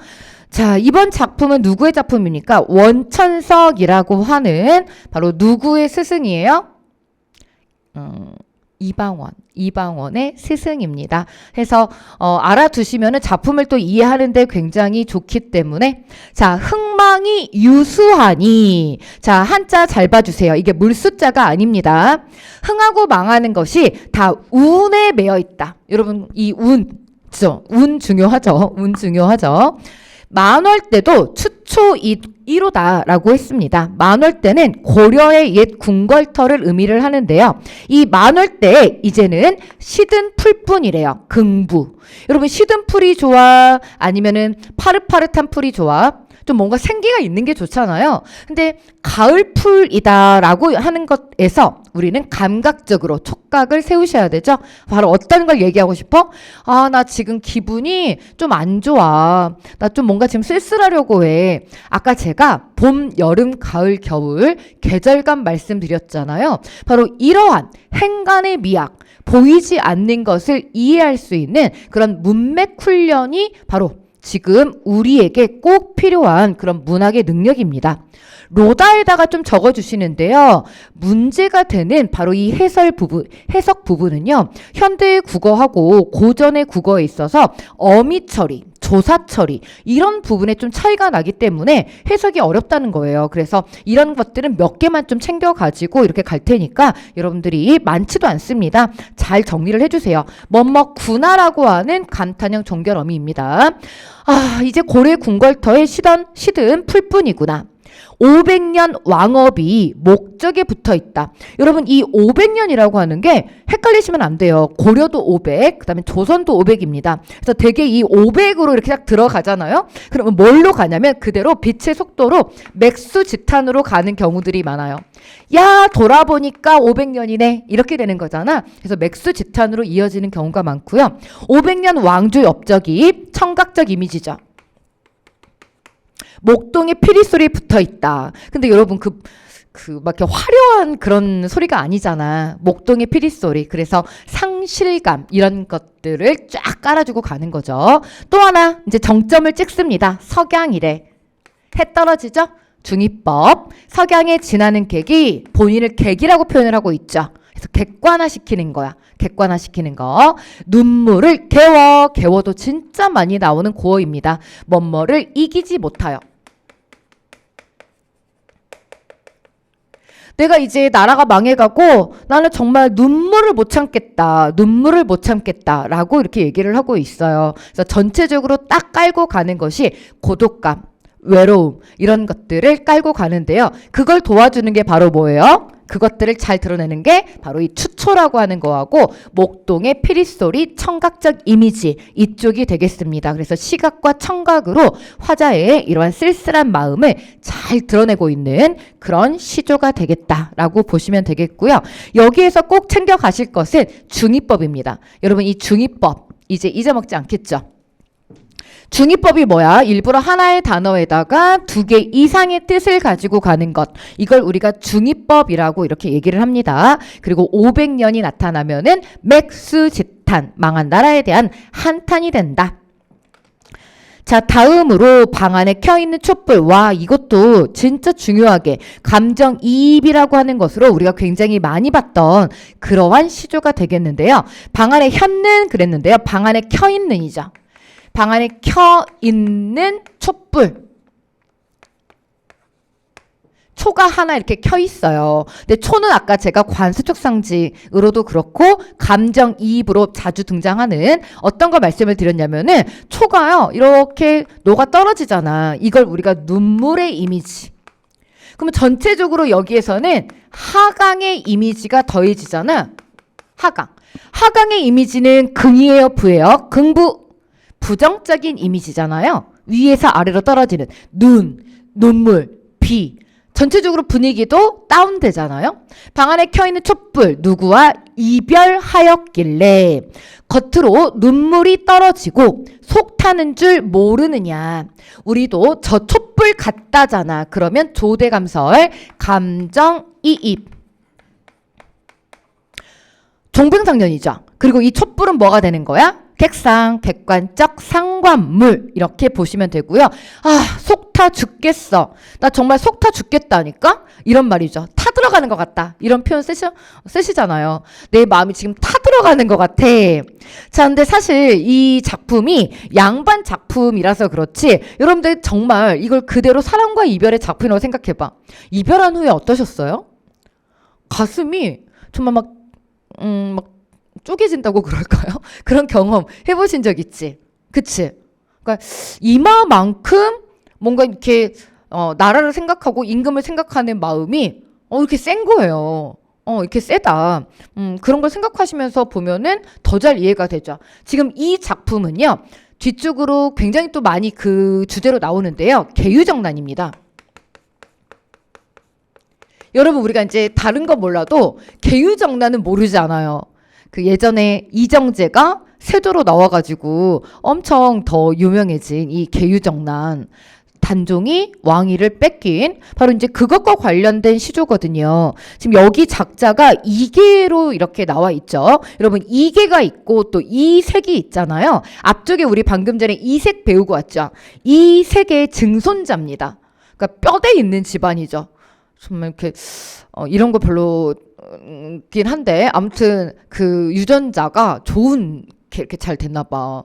좋은 그런 지조절개가 잘 이어지고 있어. 앞쪽에 우리 바로 배우고 온 이색의 그 증손자님이십니다. 이계. 이름이 좀 그렇죠. 이계.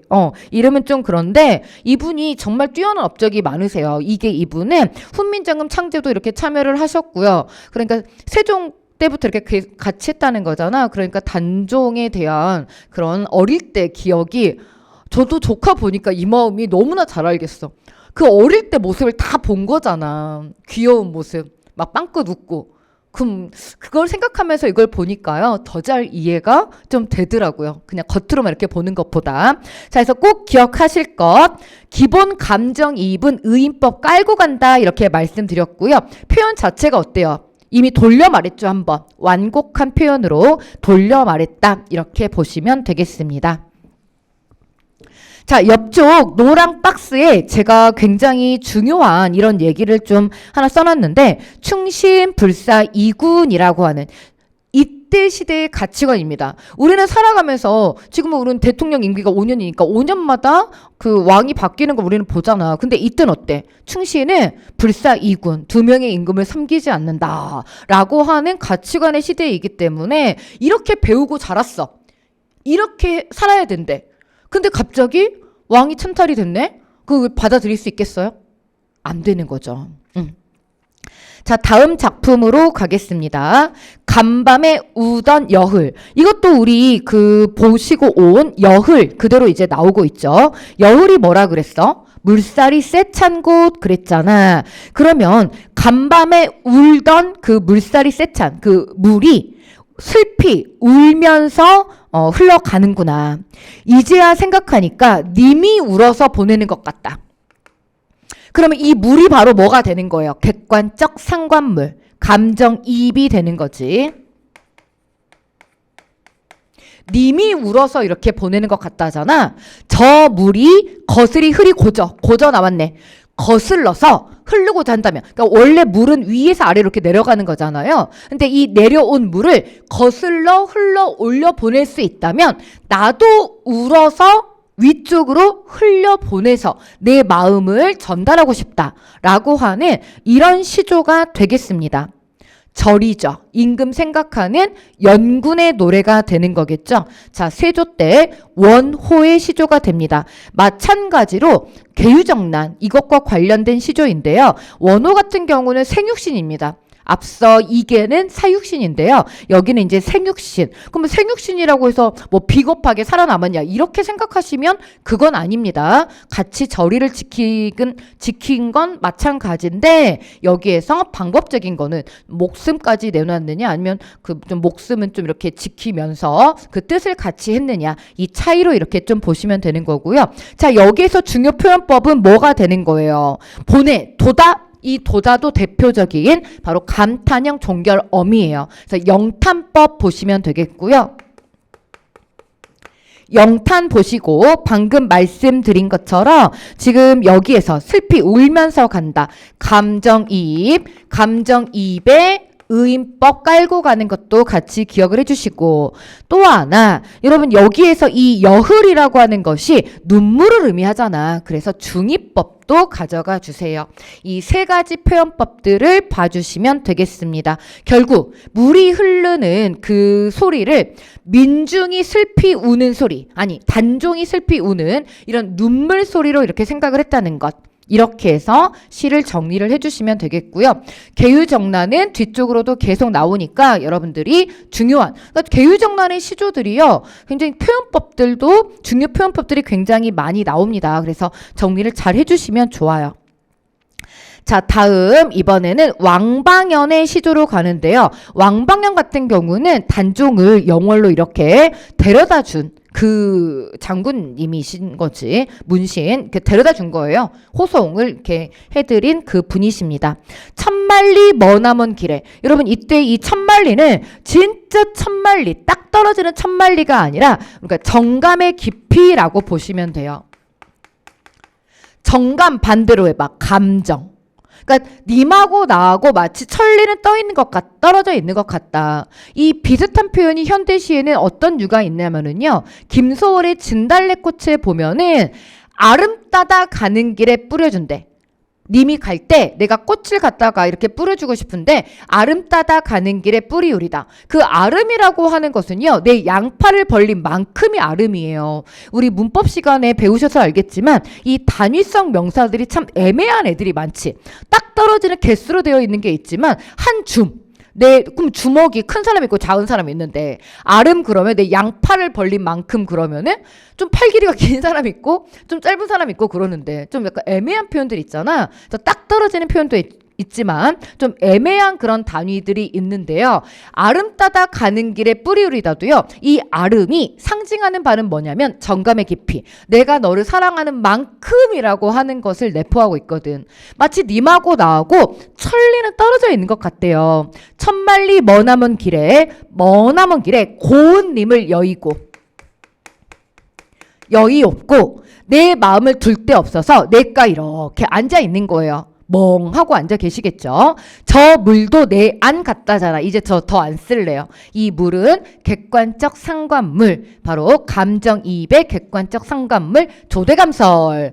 울어서 밤길을 가는구나. 저 물도 내 마음 같도다. 울어서 밤길을 가는구나 라고 이렇게 얘기를 하고 있습니다. 자, 여기에서 우리 꼭 기억하실 것, 조대감설, 감정이입의 의인법 이렇게 기억을 하고 가시면 되겠습니다. 연군입니다.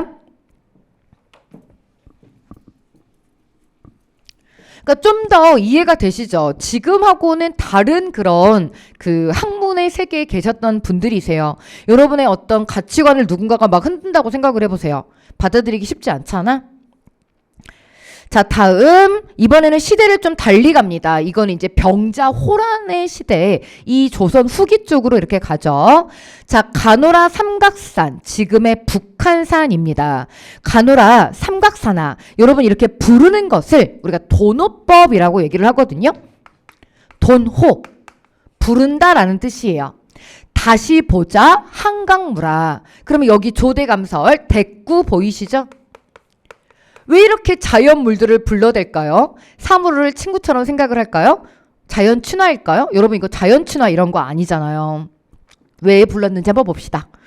고국의 산천을 내가 떠나고자 할까마는 난 떠나고 싶지 않다. 난 우리나라 너무 좋다. 시절이 매우 수상하니 내가 떠났다가 올똥말똥하구나 라고 했습니다. 지금 작자 김상헌, 바로 인조 때부터 이렇게 문신인데요. 이 시기 바로 우리 병자호란이 있었습니다. 그러니까 이때 이 김상헌 같은 경우는요, 싸워서 주전파였어. 싸워서 이겨내자라고 했고요. 주화파는 야 이제 좀 그냥 어떻게 화친 정책 펼쳐가지고 빨리빨리 안정세로 가자라고 했는데 김상헌은 주전파였단 말 끝까지. 그러니까 미움을 살 수밖에 없었던 거지. 청나라 이제 막 미워하는 거야. 그래서 잡아가는 겁니다. 그럼 어때? 지금 좋은 위치로 가는 것도 아니야. 다시는 내가 우리나라 못 올 수 있어. 그럼 우리나라만 못 온다는 것이 아니라 내 가족을 다 데리고 가는 게 아니잖아. 그럼 어떡해? 자기만 가는 거야. 다시는 부모 형제 다 볼 수 없을 수도 있어. 그럼 그렇게 떠난다고 생각해봐. 정말 이 노래의 그 깊이 저 아래에 있는 그 마음을 보실 수 있을 겁니다. 다시는 볼 수 없는 내 가족일 수 있단 말이에요. 자, 이렇게 해서 우리가 여기에서 꼭 기억하고 가게 하고 싶은 그 표현은 직설적이다 라고 하는 이 표현 방식입니다. 여러분 직설적이다, 직서적이다 같은 말인데요. 돌려 말하지 않았어. 우리 앞서 보면은 자연물을 통해서 간접적으로, 우의적으로 이렇게 하는 표현들이 있었잖아요. 그런데 이건 어때? 야, 시절 너무 수상하고 나 갔다가 다시 못 올 것 같다. 직접 말하고 있잖아. 이런 걸 우리가 직설적이다, 직서적이다 라고 이렇게 얘기를 하고 있습니다. 우국지사의 비분관계, 굉장히 비장하죠. 그러한 심경이 아주 잘 드러나고 있고요. 또한 이런 것을 올똥말똥하구나 라고 하는 영탄의 표현을 써가지고 화자의 슬픈 마음을 잘 드러내고 있습니다. 자, 옆쪽에 보면은요, 제가 견회요라고 하는 것을 이렇게 좀 집어 넣었습니다. 날개 부분, 윤선도의 노래인데요. 사실 뭐 이 견회요 같은 경우는 나라를 떠나야 되고 이런 건 아닌데 제가 집어 넣어 놓은 이유가 있어요. 그러면 같이 얘기를 하고 제가 이걸 넣어 놓은 이유를 역으로 여러분이 한번 좀 생각을 해주셨으면 좋겠습니다. 우선 한자 좀 봐주세요. 견이 보낼 견자입니다. 이 견자, 견회여의 견자는 보낼 견자이고요. 회자는 품을 회자가 됩니다. 그러니까 뭔가 마음속에 회포가 이렇게 품어 있는 거야. 뭔가 이렇게 그 마음이 회포라고 하는 것은 뭐야? 회포 좀 풀자 이렇게 막 얘기를 하잖아. 그래서 맺힌 마음을 뭔가 풀어야 되는, 그래서 누군가에게 보내야 되는 이런 경우인 것 같아요. 그런데 우리는 윤선도에 대해서 잘 알고 있어요. 여러분 특히 잘 기억을 해야 되는, 시험이 좋아하는 두 명의 작가가 바로 윤선도와 정철입니다. 이분의 그 문학 작품들이 중요한 이유가 뭐냐면은 바로 우리말의 묘미가 잘 살아있기 때문인데요. 양반이잖아. 그런데 비교적 우리말을 잘 사용해 주셨어요. 그래서 문학에서 이것저것 물어볼 게 굉장히 많고 또 문학 작품 또한 세련된 표현 기교가 잘 들어가 있고, 자, 윤선도는요. 누구 때 사람이에요? 인조 때. 그리고 정철은 선조 때. 공통적으로 이 두 분의 임금이 별로 이렇게 썩 그 평판이 좋은 임금들은 아니었죠. 그리고 큰 전쟁 있었고 윤선도 같은 경우는 그 효종의 스승이었습니다. 자기 형이 자기 아빠가 준 떡 먹고 죽은 그 모습을 이렇게 봤잖아. 얼마나 두려웠겠어. 그래서 윤선도하고 맨날 서신을 통해서 그렇게 이제 마음을 주고받고 했다고 하거든요. 자, 견회요. 슬프나 즐거우나, 옳다 하나 외다 틀렸다고 하나 내 몸에 할 일만 하고 나는 닦고 닦을 뿐이다. 그러니까 남들이 뭐라고 하든지 간에. 자, 그리고 여러분한테 강조해 드렸던 연화문이 나왔네요. 숫자로 보자면 열이 넘은 수라고 했지만 여기에서는 나머지라고 해석을 해주셔야 되죠. 그 밖에 나머지 일은 분별할 줄이시랴. 내가 걱정하고 근심할 게 있겠는가. 서리법 조대감설. 그러니까 지금 여기 첫 번째만 봐도 여러분들은 조금 촉각을 세우시고 와, 어떤 감정인 것 같다라고 하는 걸 생각할 수 있어야 돼. 이런 말을 하는 이유가 뭘까요? 마음이 평안하면 이런 얘기 안 해요. 나 지금 슬프고 뭔가 남들이 나를 자꾸 왜다고 해. 나보고 자꾸 잘못했다고 해. 라고 하는 거를 이렇게 이렇게 얘기를 해주는 거야. 그들은 이렇게 얘기하지만 나는 내 길을 가련다. My way. 뭐 나 my way 하련다. 뭐 이 얘기 하고 싶어 하는 거야. 사실 근데 그게 어려워. 쉬운 일 아니잖아. 우리 해봤잖아. 이거 되게 어렵다? 그치? 아무튼 이렇대요. 자, 두 번째 가볼게. 내가 한 일이 망령된 걸 나라고 모르겠냐? 하지만 내 마음이 이렇게 풀리시한 것도 다 님을 위한 거야. 양반 남자 작가의 님은 다 임금. 아무가 뭐라고 나를 말해도 제발 님이 띵킹 좀 해주지. 자, 추성의 진호루 밖에. 여러분 추성이라고 하는 거는 지명입니다. 알아두세요. 이거 그 한북에 있는 지명이에요. 실제 지명. 추성의 진호루 밖에 울어가는 감정이입 조대감설. 시냇물아, 너 뭐 하려고 밤낮으로 흐르냐. 님을 향한 내 뜻을 따라서 너도 그칠 줄 모르는구나. 그럼 여기서 뭐 말하는 거야? 나 임금에 대한 마음 한 번도 저버린 적 없어요. 그러면 일수에서 얘기하고 있는 남들이 나보고 이렇게 뭐 욕하는 거, 그 다음에 내가 하는 망령된 일, 그것이 나는 아니다라고 하는, 그것이 누구에 대한 것임을 알 수 있어? 임금과의 뭔가 지금 문제가 생겼구나라고 하는 것을 알 수 있을 겁니다. 그럼 또 하나 빛의 속도로 아하, 유배문학이겠구나 라고 하는 것을 아실 수 있어야 되고요. 매는 길고 물은 멀고 반복법 써주시고요. 어버이를 그리워하는 뜻은 많고 원래 하다도 많다의 뜻이잖아요. 반복법. 어디서 외기러기 조대감설 감정이입 울고 가느니 그랬습니다. 그러니까 지금 내 마음이 그렇게 울고 있다라고 하는 거고요. 자, 어버이를 그리워할 줄 처음부터 알았지만 임금을 향한 뜻도 하늘이 만들었으니 실제 그 임금을 잊으면 그것이 또한 불효인가 한다. 한마디로 임금님, 난 당신을 부모처럼 생각해요. 라는 절대 충성. 절대 충성. 여러분 이거 6글자로 뭐라 그래? 충신. 충신 연주지사라고 얘기를 하죠. 그러니까 아무리 임금이 나를 쫓아내고 뭐라고 해도 뭐 해야 돼? 연주지사 해야 돼. 안 그러면 끝이야. 안 그러면 끝이야. 자, 이렇게 해서 마지막에 연시조 우국가 이렇게 한번 보고요. 유비지에서의 감정을 이렇게 얘기합니다. 그럼 말씀드렸죠. 7번에 가노라 삼각산, 그 다음에 윤선도의 견회여. 둘 다 시간적인 배경으로는 인조 때 이런 작품임을 볼 수 있고요. 하나는 그 나라를 떠나야 되는 이런 마음을 드러내고 있고, 또 하나는 임금 눈에 이렇게 벗어나가지고 뭔가 유배를 당한 그런 슬픈 마음을, 그래서 한양을 떠나 있는 마음을 이렇게 드러내고 있다라고 하는 것을 비교해서 보시면 되겠습니다. 하지만 공통점은 뭐야? 둘 다 우국을 보이고 있다. 우국을 보이고 있다. 자, 이렇게 해서 첫 번째 주제 끝났습니다. 두 번째 주제 한번 가볼게요. 노기상제 살지계라고 하는 최영 장군 시가 있습니다. 이 최영 장군은요, 우리 조금 전에 신돈이 시 보고 왔잖아. 그 공민왕 때의 장군입니다. 공민왕 때에서부터 그렇게 잘 싸웠대요. 우리 어릴 때 좀 골목에서 좀 싸워 보셨습니까? 여러분들 어땠어요? 맞고 다녔어요? 아니면 좀 치고 다녔어요? 최영 장군은 맞고 다니진 않은 것 같아. 이분 그렇게 잘 싸웠대. 근데 이제 잘 싸우려면 뭐가 중요해? 무기들. 무기들이 엄청 좋아.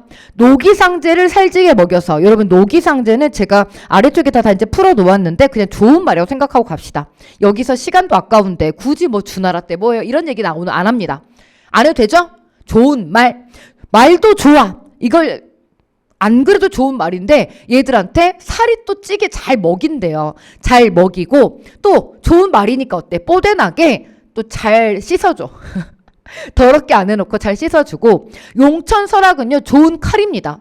여러분, 또 하나 중요한 게 뭐야? 말만 있으면 뭐해? 여기 말 딱 타고 그 나무로 만든 칼 갖고 가면 되겠어요? 잘 드는 칼을 또 잘 들게 잘 이렇게 갈아가지고 어깨 딱 둘러매고 사나이 대장부에 위국 충절 크게 네모. 위국 충절을 세워보고 싶다. 그러니까 나는 나라를 위해서 싸우다가 죽을 준비 다 되어 있다. 여러분, 이런 마음으로 싸워야지 여러분 이길 수 있어요. 여러분, 지금부터 시험이 얼마 남았는지 간에 아무튼 지금 6월 10일 지방지 얼마 남았고요. 그리고 그 다음 시험도 얼마 남아 있는데 여러분, 그때까지 위국 충절의 마음으로, 그러니까 이 국은 나라가 아니고 여러분을 위해서 목숨을 걸고 한번 이렇게 싸워 보십시오. 죽기를 각오하고 그래서 이렇게 싸워 보세요. 자, 그럼 여기 꼭 알고 가야 되는 표현법은 뭘까요? 여러분, 노기상제 이꼴 좋은 말, 용천설악 이꼴 좋은 칼. 이거 무슨 법? 나에게 빵이 아니면 죽음을 달라? 빵은 식량 전체의 대유법입니다. 이걸 통해서 좋은 말, 좋은 칼을 크게 상징해 주는 거죠. 대유법 꼭 기억을 해 주시고요. 자, 무인의 충절이 이렇게 잘 드러나 있다라고 이렇게 보시면 되겠습니다. 자, 이번에는 이순신 장군 한번 만나봐야죠. 이순신 장군님 광화문에 계시는데 10년 가온 칼이 10년을 갈았대. 그러니까 정말 10년을 막 갈았으면 칼이 달아 없어졌겠지. 진짜 칼 자체를 갈았다기보다는 그만큼 열심히 내가 무예를 막 닦고 언제라도 싸울 준비가 되어 있어. 골목에 가면 다 뒤졌어. 내가 최고야. 이 준비가 되어 있는 거예요. 지금 골목이 아닌 거지, 근데. 10년 가온 칼이 갑 속에서 울고 있대. 칼집 속에서 울고 있구나. 여러분, 이 메라라고 하는 것도요, 간탄형 종결 어미입니다. 관산을 바라보며 때때로 이 칼을 막 만져봐. 아, 나 지금 준비됐는데. 관산은요, 국경이나 요새의 성문을 의미하죠. 그러니까 언제 누가 쳐들어올지 모르니까 막 이렇게 딱 갈고 있는 거야. 딱 준비되어 있는 거야. 준비 완료. 자, 사나이 대장부에 또다시 나왔죠. 이번에는 위국 공훈이라고 글자가 조금 바뀌었네요. 나라를 위해서 뭔가 이렇게 공훈을 쌓고 싶어. 내가 어느 때나 나라와 임금을 위해서 이렇게 내 목숨을 바칠 수 있을 것인가 라고 얘기를 하고 있군요. 자, 그럼 여기에서 여러분들을 어떤 표현법 여러분이 한번 찾아봐봐. 간단한 거긴 한데요. 칼이 울고 있다잖아. 그러니까 의인법 이렇게 데려가 주시면 되겠습니다. 의인.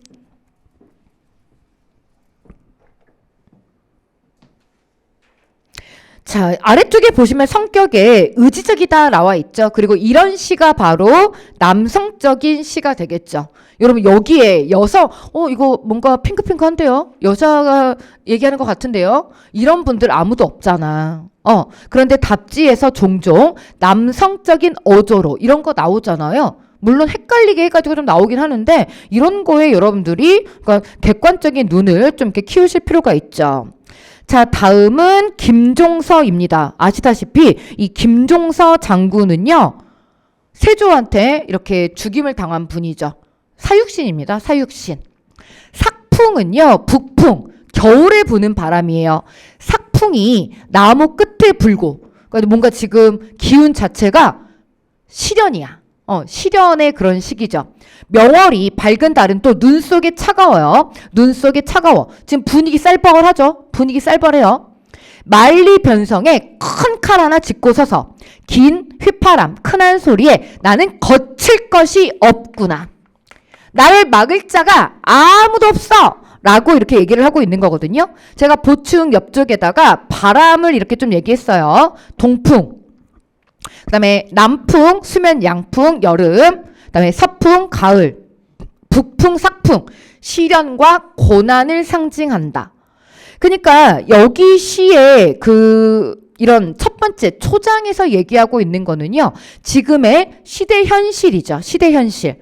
삭풍이 나무 끝에 부는 그리고 이렇게 눈 속에 뭔가 차가운 분위기 이러한 시대 현실을 또한 의미한다. 라고 하는 것을 기억해 주시면 좋겠고요. 수양대군하고 이제 이렇게 맞설 정도로, 그러니까 굉장히 키도 막 이렇게 2m 가까이 이렇게 좀 체구가 크신 그런 분이었다라고 얘기를 하죠. 그래서 그러한, 이제 장군님의 기계를 이런 좀, 세게 이렇게 잘 드러내고 있다라고 이렇게 보시면 되겠고요. 자, 다음으로 우리 또 장군님의 시조로 하나 갑니다. 남이 장군이죠. 조선 전기 때, 또 이제 정확한 시기는 모르겠는데, 조선 전기, 세종 때부터 예종 때, 이때쯤이라고 합니다. 적토마도 좋은 말을 의미하거든요. 이 좋은 말을 또 사리찌개 먹여서 주만강에 씻겨서. 여러분, 여기에서 우리가 뭘 느껴? 제가 이런 말씀 드렸잖아요. 여기 나와 있는 작품이 물론 출제가 될 것이다. 하지만 만약에 출제가 되지 않더라도 그 출제된 작품을 읽어내는 데는 크게 무리가 없을 것이다. 표현들이 비슷비슷하죠? 두만강에 또 씻어요. 용천검 드는가를 이제 선뜻 빼쳐서 둘러매고 타나이 대장부 이번엔 입신양명이죠. 그런데 여러분 이 입신양명 몸을 세워서 이름을 드날리는 이 이름은 본인의 이름이 아니다. 임금의 이름도 아니다. 부모의 이름. 입신양명을 좀 한번 해보고 싶다. 그러니까 뭔가 큰 뜻을 세워서 내가 나라를 위해서 이렇게 일하면서 큰 뜻을 세워서 큰 덕을 베풀고 싶다. 이런 얘기를 하고 있는 거거든요. 자, 최영 장군의 시조하고 굉장히 비슷한 적토마 살지게라고 하는 시를 이렇게 보셨고요. 자, 이렇게 해서 우리 먼저 1교시 두 개의 주제별 테마 보셨습니다. 첫 번째 테마 우리가 보셨던 거는 바로 우국과 연군이었고요. 두 번째는 충을 이렇게 보셨는데요. 두 개 다 이제 공통적으로는 어떤 거야? 나라를 위해서 싸우고 지주절기를 기본적으로 깔고 가는 거죠. 그래서 가장 기본적이면서 우리 수험생 여러분들께서 또 나라를 위해 좀 이제 객관적으로 큰 틀을 이렇게 볼 수 있는 두 개 비슷한 주제로 묶어볼 수 있는 이 두 개의 테마를 보셨고요. 잠시 쉬셨다가 3번으로 가겠습니다.